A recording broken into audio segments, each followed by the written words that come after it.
नमस्ते, सत श्री अकाल, आदाब। मैं एडवोकेट हरी लाइव पोर्तुगल में हैरी की तरफ से आप सभी का स्वागत करता हूं। तो दोस्तों, ये वीडियो मैंने उसी वीडियो की सीरीज बनाई हुई है जिसका ये नेक्स्ट पार्ट है कि भाई आपके दिमाग में जो मिसकंसेप्शन है डॉक्यूमेंट्स के रिलेटेड, आईमा के रिलेटेड, तो वो क्लियर करने के लिए मैं बता रहा हूं। ठीक है, आज की वीडियो हमने बनाई हुई है कि कंट्री आउट आने के बाद कोर्ट केस करते हो तो कंट्री आउट टूट जाता है।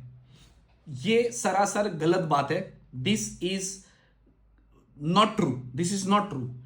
अगर आपको कंट्री आउट आता है, आप कोर्ट केस करते हो, इसका मतलब आपका कंट्री आउट टूट गया नहीं होता है ऐसा। उसको क्यों बोला जाता है, आपको स्टे मिलता है यहां पे पोर्तुगाल में। बेसिकली क्या होता है, आप आते हो यहां पे पोर्तुगाल में, आप टैक्सेस काम करते हो, टैक्सेस पे करते हो। टैक्सेस पे करने के बाद आप अप्लाई करते हो अपना टीआरसी के लिए, और टीआरसी का आपने फालता सबमिट नहीं किया टाइम से, तो आपको कंट्री आउट आ जाता है। तो कंट्री आउट आने के बाद आपको पोर्टल आपका ओपन हो जाता है।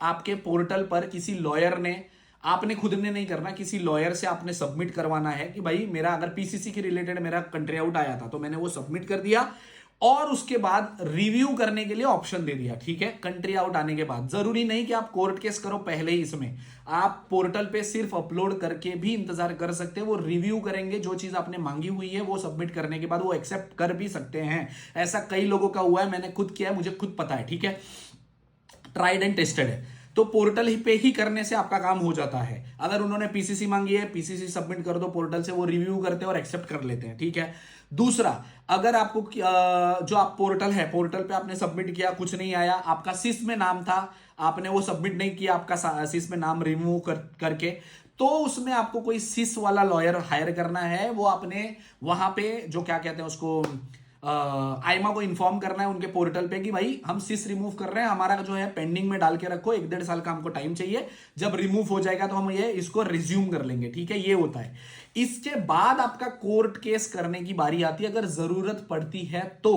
कोर्ट केस से क्या होता है, आपको एक कोर्ट केस का नंबर दिया जाता है किसी भी लॉयर के तरफ से। ठीक है, और उस कोर्ट केस से आपको बोला जाता है कि भाई पुलिस वाला अगर आपको पकड़ता है या कोई और भी पकड़ता है तो आपको वो ऑफिशियली बाहर नहीं भेज सकता। क्यों?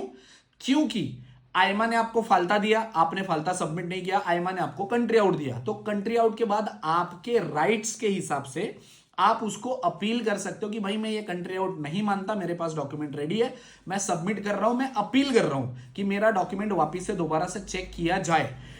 तो जस्ट बिकॉज आपने अपील किया है, कोर्ट केस किया है, इस वजह से आपका जब तक कोर्ट केस का डिसीजन नहीं आता, आपको कोर्ट आपका केस रिजेक्ट नहीं करता, तब तक आपको पुलिस बोल नहीं सकती कि भाई आप कंट्री छोड़ दो। ठीक है, ये सिंपल सी बात है। इससे कंट्री आउट टूट गया नहीं। क्या आपको कार्ड मिलेगा? नहीं। जरूरी नहीं है कि आपने कोर्ट केस कर दिया मतलब आपको कार्ड मिलेगा ही मिलेगा। जो चीज फालते में उन्होंने मांगी है, अगर आपने वो प्रोवाइड कर दी तो आपको कार्ड मिलेगा। अगर सिस का नाम है, सिस में रिमूव नहीं किया है, आपने कोई एक्शन नहीं लिया है, तो कंट्री आउट है। तो कंट्री आउट के बाद आप कोर्ट केस करो। बहुत सारे लोगों का मैंने देखा हुआ है कोर्ट केस भी रिजेक्ट हो जाता है, क्योंकि उसमें कोई फायदा नहीं होता। एक बार कोर्ट केस से भी रिजेक्ट हो गए तो भाई कंट्री आउट 100% करनी ही पड़ती है।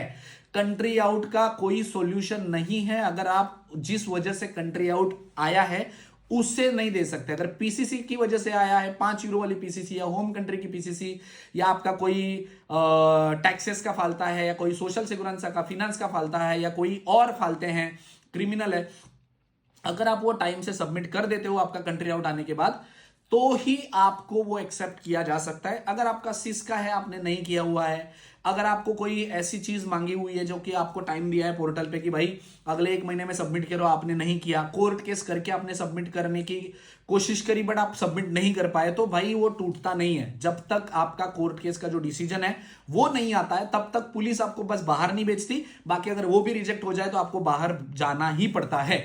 रेस्ट ये सच्चाई है जो मैं आपके साथ शेयर कर रहा हूं। रेस्ट अगर इससे रिलेटेड कोई इंफॉर्मेशन है, गाइडेंस चाहिए होगी तो वीडियो के नीचे कमेंट कर सकते हैं। Thank you so much.